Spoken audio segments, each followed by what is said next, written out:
What are the things, how can I sort of distill into just a few words or a phrase how I think about business and how I act and behave?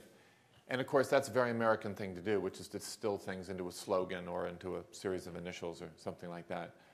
But really, the more I thought about it, I really came around to three words, which are not, in my sense, linear. They're sort of circular. And they are these three words: believe, listen, act. And as I said, that's a circular issue, because in order to be an entrepreneur, at the very base of it, you have to have an act of faith. You have to believe. You have to believe in your vision. You have to believe in your opportunity. You have to believe in yourself. And without that belief, that act of faith, that passion around whatever vision it is you believe in, really there's no chance of success, because there's so many roadblocks and so many difficulties along the way. And certainly on a larger scale than all of you have at least initially encountered, but it's frankly no different scale to scale. They're different issues. The same thing was true when we wanted to buy Warner Music. Everybody said the music industry is dead and gone. Why would you ever want to do this? And I had to convince myself, but I also had to convince my partners that it was the right thing to do. And if you don't believe it, if you can't passionately make the case, you can't convince anyone, and you can't convince them if you don't feel it yourself. But the second thing, which is to listen. And by that I mean, well, someone once said to me, and I thought it was a great phrase, it's very hard to listen while your mouth is moving.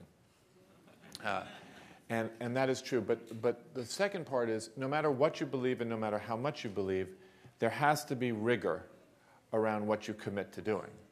So you've got to listen to the market, to the customers, to the facts, to the situation, because belief without rigor is just a belief, but it won't actually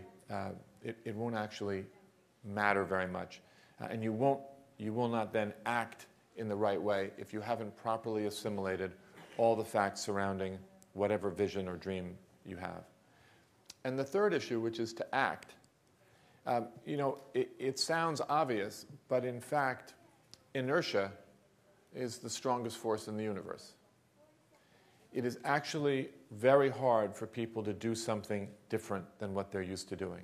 It may be the hardest thing, generally, for human nature to adapt and to change, to actually take action as opposed to watch others take action. And that is fundamentally the difference between leaders and entrepreneurs and everyone else.